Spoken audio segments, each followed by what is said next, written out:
اس صورت کا شان نزول یہ ہے کہ رسول اللہ صلی اللہ علیہ وسلم کو اللہ تعالیٰ نے حضرت خدیجہ سے دو بیٹے دیے تھے، ایک کا نام تھا قاسم اور ایک کا نام تھا ابراہیم۔ آپ صلی اللہ علیہ وسلم کی جتنی بھی اولاد ہوئی ہے صرف حضرت خدیجہ سے ہوئی ہے، حضرت خدیجہ کے علاوہ آپ کی اولاد کسی اور زوجہ سے نہیں ہوئی۔ حضرت خدیجہ سے 4 بیٹیاں تھیں اور 2 بیٹے، ایک بیٹے کا نام قاسم، دوسرے کا نام ابراہیم۔ قاسم کی جب ولادت ہوئی ان کا بھی انتقال ہو گیا، اور ابراہیم کی ولادت ہوئی تو ان کا بھی انتقال ہو گیا۔ عرب میں نرینہ اولاد کی بڑی اہمیت تھی، کیونکہ انسان کا نسب اس کی نرینہ اولاد سے چلتا ہے، بیٹیوں سے نہیں چلتا۔ بیٹیاں تو غیروں کی ہوتی ہیں، رخصتی ہو کے دوسروں کے ہاں چلی جاتی ہیں، ان کے نسل میں اضافہ کرتی ہیں، ان کی نسل بڑھاتی ہیں، اپنے شوہر اور اپنے شوہر کے ددیال کی نسل میں اضافہ کریں گی، وہ اپنے باپ کی نسل میں اضافہ کون کرتا ہے؟ بیٹا، کیونکہ نسب کس سے چلتا ہے؟ باپ سے چلتا ہے۔ تو رسول اللہ صلی اللہ علیہ وسلم کے 2 بیٹے ہوئے، دونوں کا انتقال ہو گیا۔ عرب میں بے اولادی کو بھی معیوب سمجھتے تھے، کیونکہ آپ کی نسل چلے گی بیٹوں سے، اور بیٹے ہیں جو باپ کی بہت زیادہ عزت کا ذریعہ بنتے ہیں۔ بیٹیوں کے اپنے فضائل ہیں، لیکن ظاہر ہے نسل بیٹیوں سے نہیں چلتی۔ تو جب نبی صلی اللہ علیہ وسلم کے دونوں بیٹے مر گئے، دنیا سے چلے گئے، تو عاص ابن وائل بہت بڑا دشمن تھا اہل اسلام کا، وہ اور قریش، دیگر قریش، وہ یہ کہنے لگے کہ محمد صلی اللہ علیہ وسلم معاذ اللہ ابتر ہیں۔ کیا مطلب؟ ان کی نسل ختم، اور ان کا نام لینے والا ان کے بعد دنیا میں کوئی نہیں ہوگا، کیونکہ بیٹے ہی نہیں ہیں، تو یاد کون رکھے گا؟ اولاد ہی نہیں ہے، باپ دادا کے نام کون لے گا؟ اولاد تو ہے ہی نہیں، بیٹیاں ہیں۔ سمجھ رہے بات کو؟ آپ صلی اللہ علیہ وسلم کو اس طعنے سے تکلیف ہوتی تھی، تو اس پر یہ صورت نازل ہوئی کہ اے نبی، آپ کا ذکر ختم نہیں ہوگا، آپ کی روحانی اولاد بہت ہوگی۔ باقی اللہ نے آپ کو بیٹا کیوں نہیں دیا، یہ دیا تو اٹھا کیوں لیا، اس کی حکمت ایک اور مقام پہ بیان کی گئی ہے، وہ میں بتاتا ہوں آپ کو بعد میں۔ لیکن بتایا گیا کہ اے نبی، آپ کا ذکر ختم نہیں ہوگا، بلکہ یہ جو کہہ رہے ہیں نا کہ آپ کو خیر نہیں ملی، ابتر اسے کہتے ہیں جس کے نسل میں یا جس کو، کیونکہ جس کی اولاد نہیں ہے نا اس کو یہ سمجھا جاتا ہے، اور حقیقت بھی ایسے ہی ہے کہ بہت بڑی خیر سے محروم ہو گیا، وہ بڑھاپے میں خدمت کے لیے نہیں ہے، کاروبار سنبھالنے کے لیے کوئی نہیں ہے، دین کے مشن کو آگے لینے کے لیے، چلانے کے لیے نہیں ہوگا، اور تذکرہ نسل میں نہیں ہو سکے گا، تو یہ ساری بھلائیوں سے انسان محروم ہو جاتا ہے۔ تو نبی کو تسلی دی گئی، انا اعطینا الکوثر، اے نبی ہم نے آپ کو خیر کوثر کہتے ہیں خیر کثیر کو، بہت زیادہ بھلائیاں ہم نے آپ کو عطا کر دی ہیں۔ کوثر سے نہر کوثر تو ہے، لیکن کوثر کا جو لغوی مطلب ہے، ڈکشنری میں جو مطلب ہے وہ کیا ہے؟ اصل میں حوض کوثر کو نہیں کہتے، بلکہ کسے کہتے ہیں؟ خیر کثیر۔ اے نبی ہم نے آپ کو خیر کثیر عطا کی ہے، جس میں کیا ہے؟ نبوت، عزت، آپ کا قیامت تک تذکرہ ہوتا رہے گا، یہ ساری چیزیں ہم نے آپ کو عطا کر دی ہیں، لہذا ان کے تانوں سے پریشان ہونے کی ضرورت نہیں ہے۔ ان کے نرینہ اولاد ہوگی تو بھی ان کا تذکرہ نہیں ہوگا، اور آپ کے نرینہ اولاد نہ ہو کے بھی آپ کی روحانی اولاد قیامت تک باقی رہے گی، اور آپ کا تذکرہ بہت زیادہ ہوتا رہے گا۔ یہ خیر کثیر ہم نے آپ کو عطا کی ہے۔ پھر اسی خیر کثیر میں سے ایک خیر حوض کوثر بھی ہے، جس کا نام کوثر اس لیے رکھا گیا کہ وہ ایک پانی کی نہر ہے جو نبی صلی اللہ علیہ وسلم کو قیامت کے دن دی جائے گی، اور آپ صلی اللہ علیہ وسلم خود بھی اس سے پیئیں گے اور اپنے امتیوں کو بھی اس سے پلائیں گے۔ اس پانی میں بھی اللہ نے خیر کثیر رکھی ہے۔ وہ خیر کثیر کیا ہے وہ ابھی انشاءاللہ میں بتاؤں گا۔ تو اس کا مصداق یعنی یہ آیت منطبق ہوتی ہے حوض کوثر پر بھی، ٹھیک ہے؟ تو یہ تو اس کا شان نزول ہے کہ اللہ نے بتا دیا کہ یہ جو آپ پر طنز اور طعنے کر رہے ہیں یہ لوگ ہیں جن کی نسل ہے ختم ہونے والی، ان کا نام لینے والا کوئی بھی نہیں ہوگا۔ بڑے بڑے سرداروں کے نام تو لیا جاتا ہے ان کا آج، لیکن اچھے جذبے سے نہیں لیا جاتا، ان کا نام برائی کے طور پہ لیا جاتا ہے۔ یہ تو اس صورت کا ہو گیا شان نزول۔ اس صورت کی فضیلت کیا ہے؟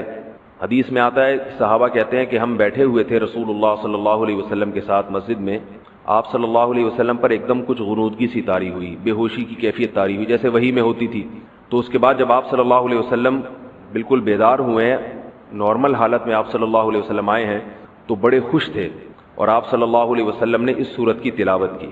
اللہ کے نبی پر جب وحی آتی تھی نا، تو جیسے ہی آپ صلی اللہ علیہ وسلم ہوش کی حالت میں آتے تھے تو فوراً ان آیتوں کی تلاوت شروع کر دیا کرتے تھے تاکہ میں بھول نہ جاؤں۔ تو آپ نے فوراً بسم اللہ الرحمن الرحیم پڑھا، اور انا اعطیناک الکوثر فصل لربک وانحر، ان شانئک هو الابتر، یہ آیتیں نازل ہوئیں اور آپ نے فوراً ان آیتوں کی تلاوت شروع کر دی۔ جب یہ شروع ہوئی تو صحابہ نے پوچھا یہ کوثر کیا چیز ہے؟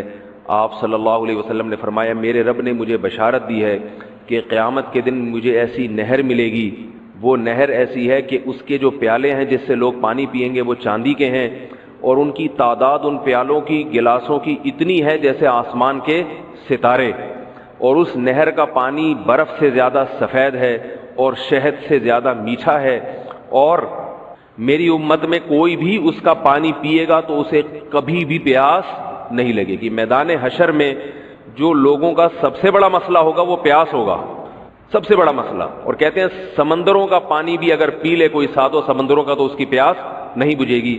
تو میرے اللہ نے مجھے یہ نہر دی ہے، جو میرا امتی اس سے پی لے گا اسے کبھی بھی ہمیشہ کے لیے اس کی پیاس ختم ہو جائے گی۔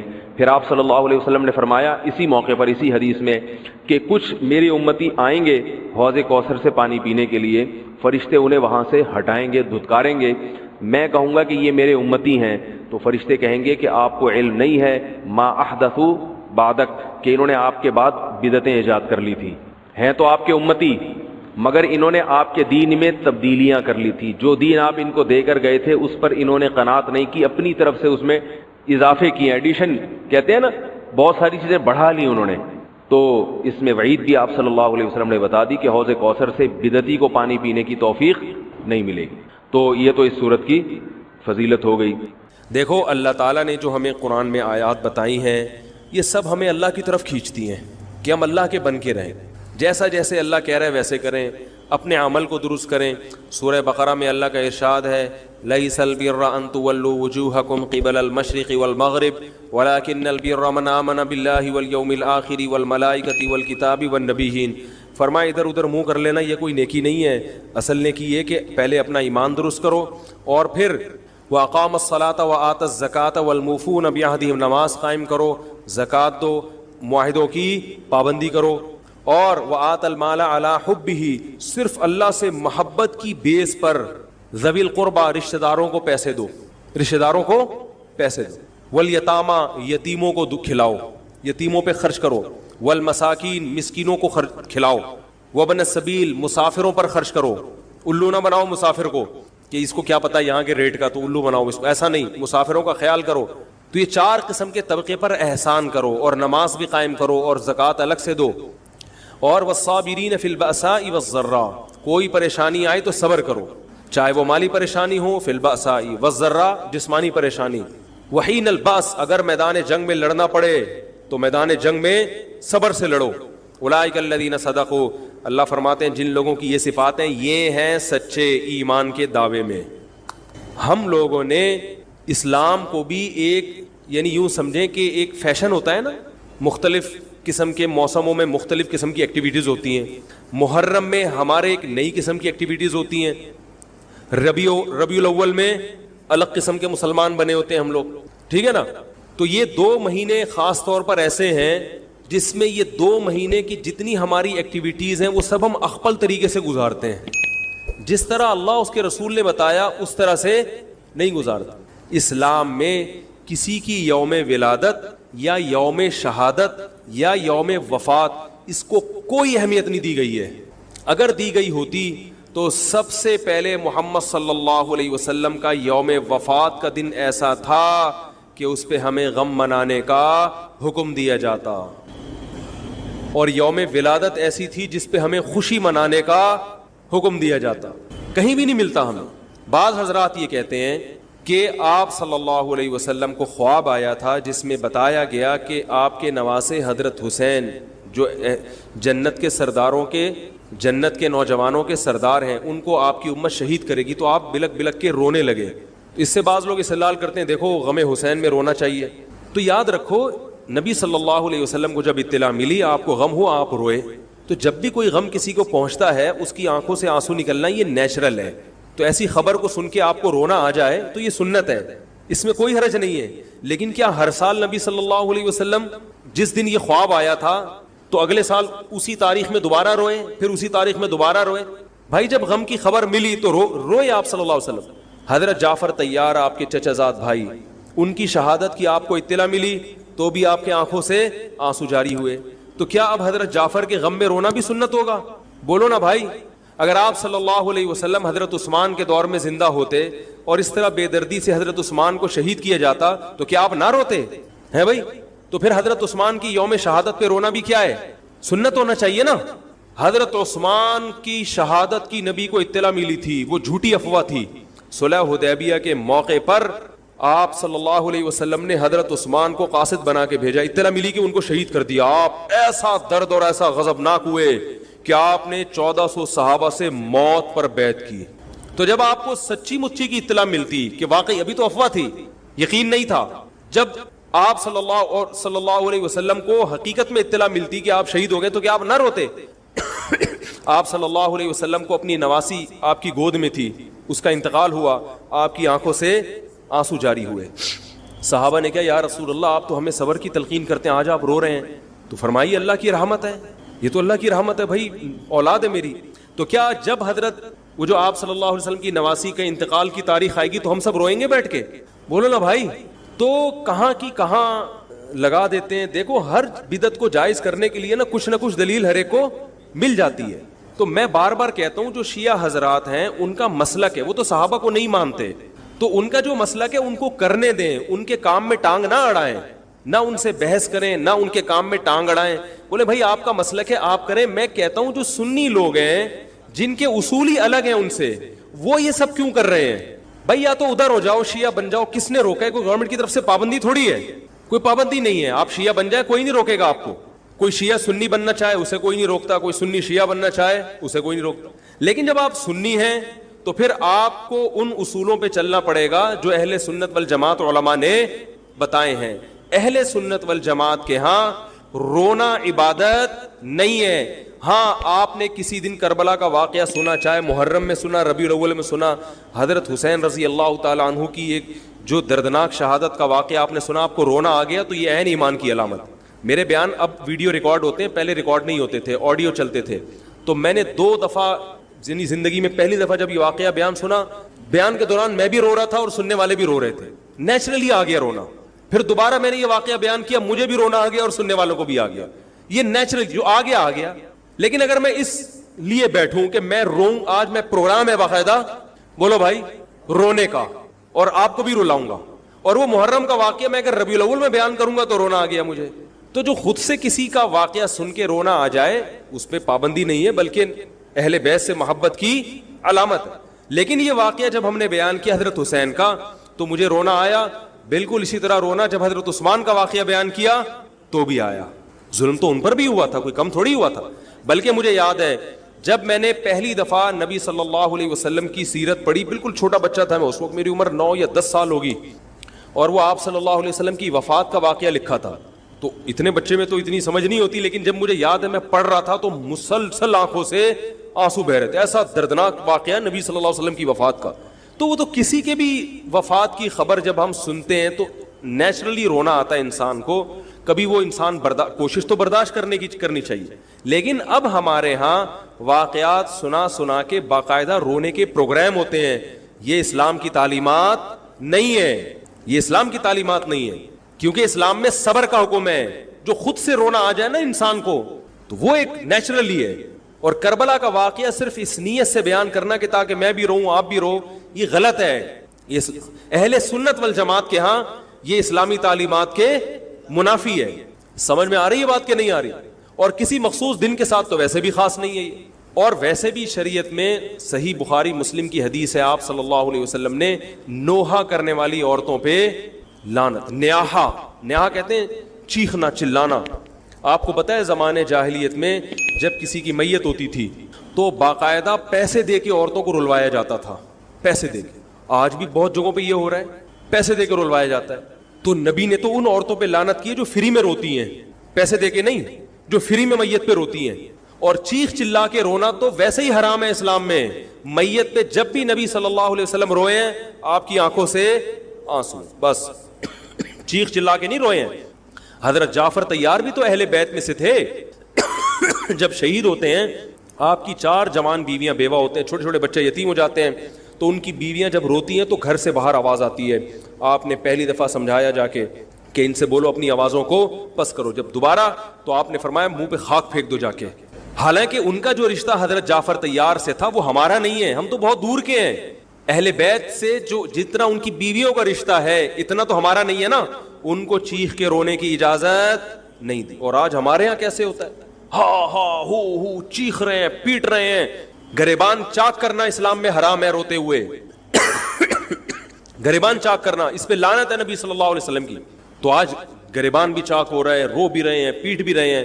تو بھائی وہ شیعہ حضرات کا ایک مسلک ہے, ان کی رائے ہے, ان کو ان کی رائے پہ چلنے دو. آپ جو اہل سنت والجماعت کو فالو کرتے ہو تو یا تو ادھر ہو جاؤ یا ادھر ہو جاؤ, درمیان میلہ لٹکو. درمیانی آدمی کہیں کبھی نہیں ہوتا. درمیان کی جو جنس ہے وہ کہیں کی ہوتی ہے. وہ بیچارہ نہ مرد سے شادی کر سکتا ہے نہ عورت سے. وہ کہتا ہے یا اللہ اگر مجھے آپشن دیتا یا تو ادھر کر دیتا, یا وہ تو ایک اللہ نے آزمائش بنا دی اس کو بیچارے کو, وہ آزمائش ہے, اسی آزمائش پہ اس کو قیامت کے دن اجر ملے گا. لیکن اپنے اختیار سے انسان بیچ کا بننے کی کوشش کرے یہ ٹھیک نہیں ہوتا. اپنے اختیار سے یا تو شیعہ بن جاؤ یا پورے سنی بن جاؤ. تو اہل سنت حدیث کی کتابوں کو فالو کرتے ہیں, اور جو ہماری بخاری مسلم ہے شیعہ حضرات نہیں مانتے ان کتابوں کو, وہ نہیں فالو کرتے ان کو. تو ہم تو ان کو فالو کرتے ہیں. اگر آپ کہتے ہو میں نہیں مانتا ان حدیثوں کو تو پھر بہت ساری چیزیں اور بھی ہیں وہ بھی چھوڑ دو. پھر آپ سمجھ میں آ رہی ہے بات, پھر وہ بھی چھوڑ دو. تو ہم تو ان کتابوں کو فالو کرتے ہیں. ہمارے نبی صلی اللہ علیہ وسلم کے حکام ہیں میت پہ رونا پیٹنا منع.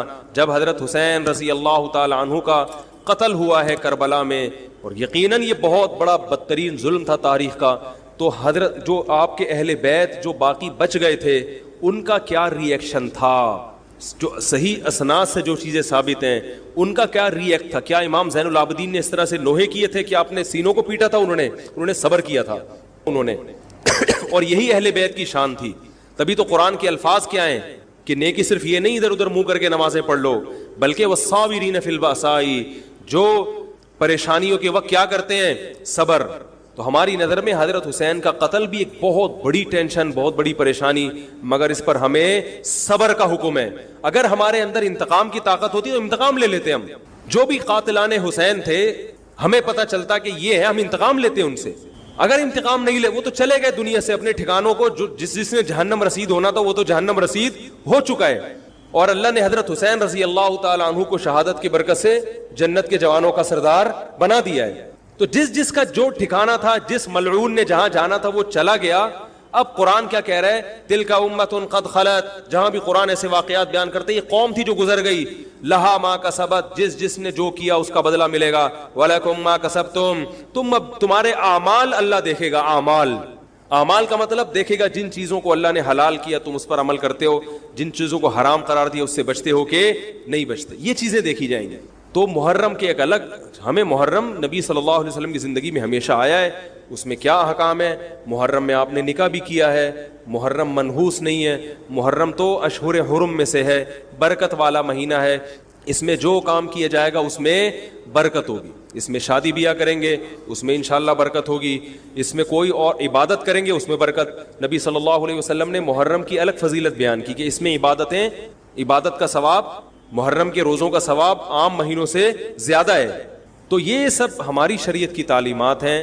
تو ہمیں ایک طرف ہو جانا چاہیے, ہمیں اسی کو فالو کرنا چاہیے. ہاں یہ وہ دور نہیں ہے کہ آپ دوسروں پہ جا کے انگلیاں اٹھائیں, تم یہ کیوں کر رہے ہو, یہ کیوں, بس چھوڑ دو اس کو. جو جب اس کو سمجھ میں آئے گی تو آ جائے گا, نہیں آئے گی تو 73 فرقے ہیں نا, تو یہ آپ تھوڑی ختم کرو گے, یہ حضرت عیسیٰ علیہ السلام آ کے ختم کریں گے. تو جو کام عیسیٰ علیہ السلام کا ہے وہ خود کرنے کی کوشش بولو بھائی مت کرو. آپ دیکھو کہ ان میں جو صحیح ہے اس کو فالو کرو, باقی بھائی جیسا کر رہے ہو. ہمارے پاس نہ کوئی پولیس ہے نہ کوئی پاور ہے. پولیس بھی ہوتی تو بھی کچھ نہیں کرتی. ہم اگر پولیس میں ہوتے تو کیا کر لیتے. فساد ہوتا ہے ان چیزوں سے. افغانستان میں جب طالبان کی حکومت تھی, تو بھائی کون سی والی گھڑی صحیح ہے, میری گھڑی میں تو کیا ٹائم ہو رہا ہے, تو کبھی آگے چلیے. اچھا پھر ابھی بس اذان ہونے والی ہے, ٹھیک ہے بتا. تو کیا کہہ رہا تھا یار میں, وہاں افغان طالبان کی جب حکومت تھی 5 سال, تو انہوں نے بھی شیعہ کے امام بارگاہ کو ختم نہیں کیا تھا. سمجھ رہے بات, ایک حد بندی کر دی تھی, ختم نہیں کیا انہوں نے بھی شیعوں سے صلح کی تھی, مذاکرات کیے تھے. بھائی ٹھیک ہے آپ اپنی امام بارگاہ کے اندر جو آپ کی ایکٹیویٹیز ہیں آپ وہ کرو. حالانکہ کتنی پاورفل حکومت تھی, اس لیے کہ اتنی بڑی تعداد میں انہوں نے کہا بھائی ہم کیسے پابندی لگائیں, ایک پورا ایسے ممکن نہیں ہے ہمارے لیے. تو گورنمنٹ کے لیے بہت سی چیزیں ممکن نہیں ہوتی, پابندیاں نہیں لگا سکتی گورنمنٹ. تو جو طالبان نہیں ختم کر سکے, حالانکہ طالبان سنی مسلک کے تھے اور وہ شیعہ بالکل ایک. میں نے وہاں امام بارگاہ میں اذانیں بھی سنی ہیں, ریڈیو پہ اذان آتی تھی امام بارگاہ سے, میں نے خود سنی ہے کہ بھائی میں نے یہ کہاں سے آ رہی ہے, افغانستان سے. میں اس وقت اذان, افغانستان کا چینل اس وقت آتا تھا طالبان کا اردو میں چینل, تو اس میں اذان آ رہی ہوتی تھی شیعہ حضرات کی.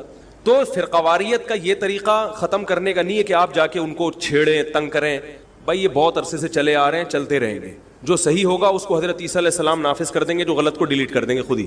اگر ہم غلط ہوئے تو حضرت عیسیٰ علیہ السلام سب سے پہلے ہماری گردنیں اڑا کے ہمیں ڈیلیٹ کر دیں گے, ٹھیک ہے نا. اگر وہ غلط ہوئے تو ان کو ختم کر دیں گے. تو یہ ان کا کام ہے, آج کسی کے بس میں یہ نہیں ہے. تو میں یہ اس لیے کہہ رہا ہوں کہ لڑو مت, گالی گلوچ مت کرو, فیس بک پہ ایک دوسرے کے خلاف نیگیٹو کمنٹس مت کرو, کیونکہ ہم اختلافات کے متحمل نہیں ہیں. ہمیں بہرحال قومی سطح پہ ایک ہی بن کے رہنا ہے.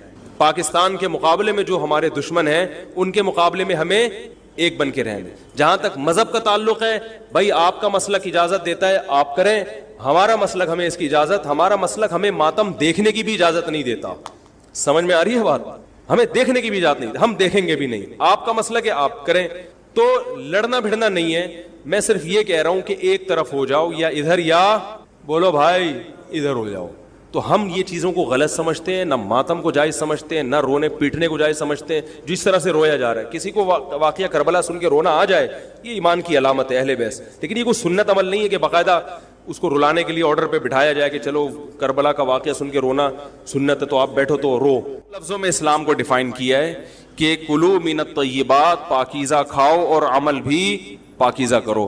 تو جو اصل بات میں یہ محرم ہی کے حوالے سے یہ آیت کا میں نے انتخاب کیا تھا کہ جب آپ پاکیزہ کام کریں گے اور پاکیزہ کھائیں گے تو اس سے آپ لوگوں کو اچھے لگیں گے اور لوگوں کا دل چاہے گا کہ آپ جیسے بن جائیں. سمجھ میں آ رہی بات؟ ایک مثال دیتا ہوں. دیکھو کوئی بھنگی ہو جو بیچارہ ہر وقت گندگی میں رہتا ہو, اسے آپ سمجھائیں کہ یار اچھی زندگی گزارو, صاف ستھرے ہو جاؤ. آپ نے کسی دن اس کو نہلا دیا, بہترین کپڑے ڈیٹول سے نہلایا, سروس کروائی, کیونکہ ظاہر ہے وہ اتنے دنوں سے ایک کام کر رہا ہے تو وہ سروس کے بغیر دھلے گا نہیں. سروس کروائی آپ نے اس کی, خوب نہلا دھلا کے اس پہ اسپرے چھڑک دیا آپ نے, اور 3 دن تک کنٹینیو یہی کام کیا, تو آپ مجھے بتاؤ اس کو برا فیل ہوگا یا اچھا فیل ہوگا؟ کہے گا یار بڑا مزہ آیا. اس کے دل میں اپنے کام سے نفرت پیدا ہونا شروع ہو جائے گی. تو اچھی چیز میں, اچھی طہارت میں, پاکی میں اللہ نے اٹریکشن رکھی ہے. جیسے صاف ستھرا آدمی اچھا لگتا ہے, گندا اچھا لگتا ہے؟ صاف ستھرا اچھا لگتا ہے. تو صاف ستھرے اعمال والا بھی انسان کو اچھا لگتا ہے. تو اللہ تعالیٰ نے اسلام کو جو ڈیفائن کیا 2 لفظوں میں, اچھا کھاؤ اور عمل اچھا کرو. کیا مطلب؟ ایسا کام کرو کہ غیر مسلم تمہاری طرف مائل ہوں کہ یار یہ بڑے اچھے ہیں. تو کوئی ایسی رسم اسلام میں جس کو دیکھ کر وحشت ہوتی ہو, اس کا مطلب ہے وہ اسلام بولو بھائی نہیں ہے. کوئی بھی آپ ایسا عمل کر رہے ہیں, لیبل اسلام کا لگا رہے ہیں, مگر اسے دیکھ کر غیر مسلم کو گھنٹوں گھنٹوں سمجھانا پڑتا ہے یہ کیوں ہو رہا ہے, اس کا مطلب ہے کہ یہ اسلام بولو نا بھائی نہیں ہے. تو آپ مجھے بتاؤ محرم میں جو کچھ ہو رہا ہے, کیا یہ غیر مسلم کو اسلام کی طرف مائل کرے گا؟ یہ عمل ہے بھائی, یعنی کوئی غیر مسلم اسے دیکھ کے مسلمان ہوگا کہ یار ماشاءاللہ بڑا زبردست اسلام ہے. افسوس ہمیں اس پر ہے کہ دیکھو جن کا مسلک ہے, جن کا فقہ ہے, وہ جو کچھ کر رہے ہیں انہیں کرنے دو. اپنے بارے میں یہ فیصلہ کرو کہ ہم سنی ہیں یا شیعہ ہیں. فرقے شروع سے چلے آ رہے ہیں نا, شیعہ اور سنی, ختم کرنا تو ممکن نہیں ہے. تو حضرت عیسیٰ علیہ السلام جب نازل ہوں گے تو تلوار کی زور سے تمام فرقوں کو ختم کر دیں گے. تو جو کام عیسیٰ علیہ السلام کا ہے وہ خود کرنے کی کوشش نہ کرو, جو حضرت مہدی کا کام ہے وہ خود کرنے کی کوشش نہ کرو. ہم کسی فرقے کو ختم نہیں کر سکتے, لیکن ہم اپنے آپ کو ڈیفائن کر سکتے ہیں. ہم یہ بتا سکتے ہیں کہ ہماری رائے میں صحیح کیا ہے. تو میرے بھائی, نبی صلی اللہ علیہ وسلم نے فرمایا 73 فرقوں میں سے ایک جنتی ہے. تو یا تو ادھر چلے جاؤ, یا بولتے کیوں نہیں, ابھی نہیں بول رہے تو پھر عمل کیسے کرو گے, یا تو پورے ادھر چلے جاؤ یا پورے ادھر آ جاؤ. مجھے خدا کی قسم اس پر کوئی اشکال نہیں ہوتا کہ شیعہ لوگ ماتم کیوں کر رہے ہیں, شیعہ لوگ یہ سب کچھ کیوں کر رہے ہیں, وہ جو ہے وہ مرثیے کیوں پڑھ رہے ہیں. مجھے اس پر اشکال نہیں ہوتا. ان کے دلائل ہوں گے ان کے پاس, ان کے علماء ان کو بتاتے ہیں. وہ کب کہتے ہیں کہ ہم سنی ہیں, وہ کب کہتے ہیں کہ ہم صحابہ کو حجت سمجھتے ہیں. ایک چیز کا انہوں نے دعویٰ ہی نہیں کیا تو ہم ان پر وہ کیوں تھوپیں ان کے سر پہ. لیکن میں آپ کی بات کر